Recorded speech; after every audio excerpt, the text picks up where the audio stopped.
Hello dear students, welcome to my class. Today I will discuss the chapter current electricity of class 10 and this chapter number is 12 and it is based on NCERT. So let's start the chapter.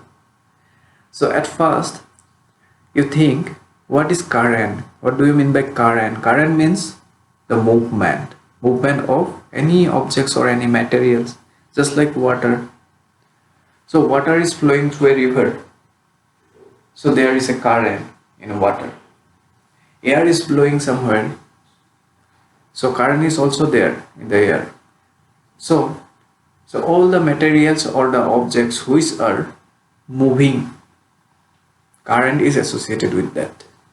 In this chapter we will be learn only the movement of electrons or flow of charges which produce electric current, not the water current, wind current, electric current.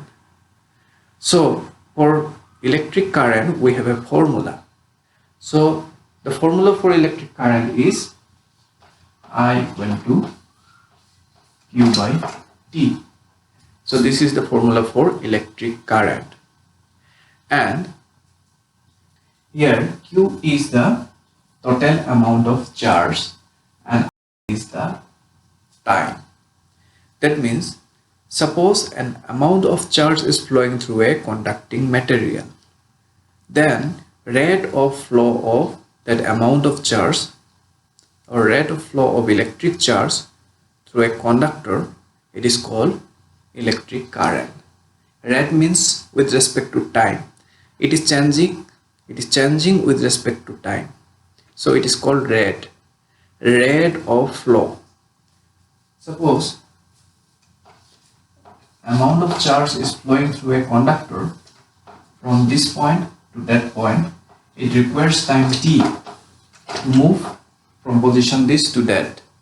Then electric current is Q by T. It is the amount of current I.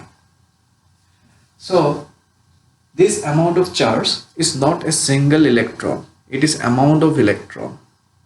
So for a single electron is denoted by E minus. You know that it is always negatively charged. In an atom, the central point is called what? Nucleus, and central point is always of positively charged, and the electrons are moving around. The electrons are always negatively charged. So here for any conductor we will consider the flow of electrons only, which is negatively charged. So the value of electron, one single electron, is 1.6 into 10 to the power minus 19 coulomb. It is the amount of charge for a single electron. So this coulomb is the unit of charge. The unit of charge is coulomb, unit of time is second, and unit of current is ampere. Unit of current is ampere. It is denoted by A. So if we have to calculate the number of electrons which is exist in 1 coulomb of charge, then what formula we use? Q equal to Ne. So Q equal to Ne, this formula we can use to calculate the number of electrons. In 1 coulomb of charge. Suppose the value of charge is 1 coulomb and value of 1 electron is this much, 1.6 into 10 to the power minus 19 coulomb. So what will be the value of number of electrons? N equal to Q by E. So value of Q is 1 and it is 1.6 into 10 to the power minus 19.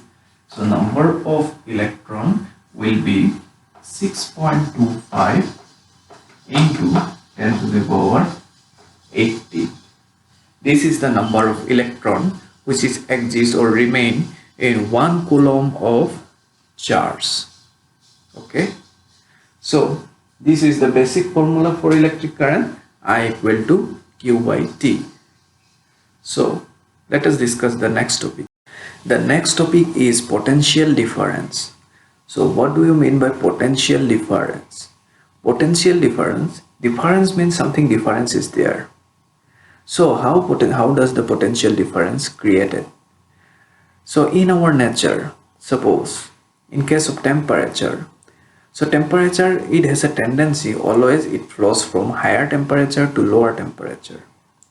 For pressure also, air generally flows from higher pressure to lower pressure area. So water is also just like water is flowing through a river. So it is also flows from higher height to lower height. So there should be a difference to flow. Similarly, for electron also, so the necessary condition is it requires a difference in potential to flow through a conductor, and that difference is called the potential difference or voltage. So that potential difference V, it is denoted by V. The formula for potential difference V equal to W by Q. So amount of work done required to bring a unit positive charge from one place to another place or one point to another, then it is called the potential difference or voltage. So unit of potential difference is volt. Unit is volt. So unit for work done, you know that joule, and unit of charge is coulomb. Joule per coulomb, it is volt. For potential difference, suppose there is an amount of charge, and this amount of charge is, let us bring from position A to B. So the value of charge is very small, unit positive charge, that means its value tends to 1. Then this amount of unit positive charge, to bring from point A to B, we need to do work done.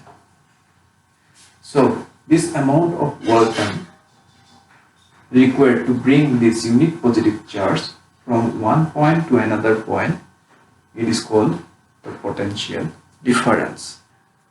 Suppose this is a battery. So this side is generally negative and this side is called positive for a cell or battery. So if we connect a wire at the two terminals, then electron will flow through it. Electron will flow from negative to positive terminal. So since there is a potential difference between positive and negative, that's why electrons are flowing. If there is nothing difference between the two terminals, then electron will not flow. This positive terminal means it has a potential of lower potential difference, and this negative terminal has higher potential. That's why it is always flows from higher to lower. Now let us discuss about the conventional current. The earlier scientist Benjamin Franklin was discovered the flow of electron while suppose there is a cell and this side is positive and that side is negative. When this cell is connected to a conducting wire, this positive charge flows from positive terminal to the negative side, and so flow of current was considered as from positive to negative. But later on, the new scientist, after many researches, it's come to know that actually the electrons flows from negative to positive. Electrons used to flow from negative side to the positive side in reality. So the direction of current should be this direction. But if we consider the direction of current just like earlier, that means from positive to negative, just opposite to the direction of flow of electron, there is no any problem in mathematical calculation or any kind of numerical. That's why with the respect of Benjamin Franklin, so we're still considering the direction of current just opposite to the direction of flow of electrons, and so this current is called the conventional current. Now let us discuss about resistance. So resistance or resistors are the electronic devices, so it is generally denoted by R and symbol is this, and unit of resistance is ohm. So when resistance is connected to a circuit and battery, then suppose according to conventional current, positive, negative, electrons flows from this side to that side. So due to this resistance, this restricts the flow of electron through this circuit. Suppose 2 coulomb of charge is flowing through the circuit, but due to this resistance, 2 coulomb of charge will not pass to the other side of the conductor due to this resistance, because the resistance which decreases the flow of charge, which decreases the rate of flow of charge, that means speed of the charge.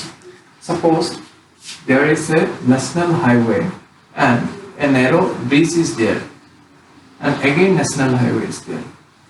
So due to this narrow bridge, the number of cars are maximum in this side, and one by one each car will pass through the narrow bridge, and again the cars will start moving to the other side. So since there is a narrow bridge, so number of car or density of car is higher in this side, and density of car will be lower in this side. So there creates a difference in potential difference. Similarly, due to this resistance, so number of electrons this side will be higher, and number of electrons of this side is lower. That means it restricts the flow of electron. So there produce a difference in potential difference. That's why to calculate potential difference using voltmeter, we have to connect the voltmeter parallel to the resistance. So positive terminal of the voltmeter should be connected to the higher potential side, and negative terminal of the voltmeter should be connected on the lower potential side. And if we have to calculate the flow of electron, that means current, then there is a device called ammeter, and ammeter always should be connected in series. So this is positive terminal, negative terminal. So you remember it, ammeter should always be connected in series, and the voltmeter should always connected in parallel to the resistor having a definite resistance. Okay. Now let us discuss some symbols using in a circuit. Suppose we have a circuit, and this is the resistance in a circuit. It is denoted by R, suppose, and this is the symbol for key. Key means this key, on off key, switch, and a cell is connected with the circuit, and this cell, the long side is denoted by positive terminal and short side is negative terminal. If we switch on the circuit, then we have to put here one dot, that means switch is on, and if this dot is missing, that means the switch is off.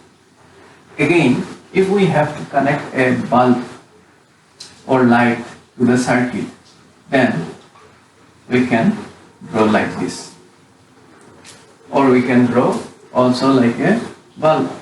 It has a filament inside, and just like this.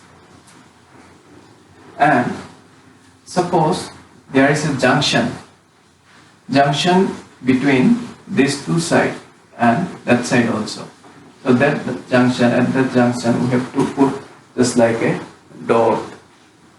And suppose another line is connected from this junction to that side directly, but here it is intersecting. But if it is not connected to this line, then we have to draw it just like this.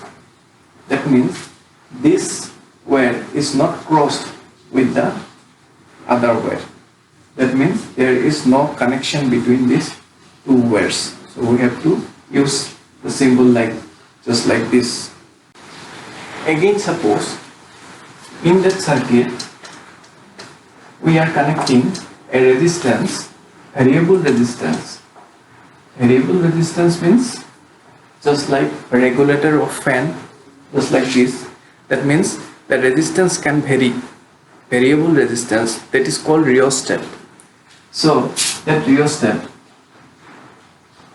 is denoted by this symbol, or this rheostat also you can denote it by this.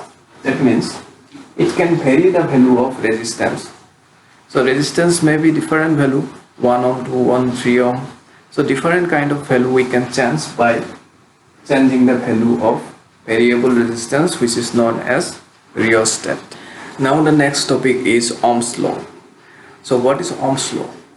So there is a famous equation which is called Ohm's law. The equation is V equal to IR. Let us consider one circuit having one resistance connected with voltmeter V and again connected with ammeter A, is plus minus. Again the circuit is connected to a cell. Suppose it is connected to a battery. Suppose this is positive, so negative. Then initially we can calculate the value of voltage and current from this circuit. If we plot a graph for voltage this side and for current this side, 0. Suppose initially the voltmeter gives a reading of this potential difference. Suppose it is 2 volt, and ammeter gives the value of current 1 ampere initially. So after that, if we increase the number of cells, suppose again we have connected another cell to the circuit, then the value of voltage will changes. Suppose this value of voltage becomes 4 volt and ammeter again changes to 2 ampere. Similarly, if we connect another battery to the circuit, then the value of voltage, suppose it is 6 volt, again the value of ammeter becomes 3 ampere. Then what will happen? If we join the lines, then we will get different points. And from this observation, if we connect these all points, we will get a straight line. This means from this observation we come to know that this value of voltage is proportional to value of current. That means P is proportional to I. Mathematically, if we break this proportional term, there should be a constant term, and this term is found to be a resistance R. So this resistance should be fixed or constant. So all this situation should be kept at constant temperature. If temperature will vary, then the value of the resistance may change. That's why the temperature should be constant. That means for Ohm's law, at constant temperature, voltage is directly proportional to current. This is called the Ohm's law.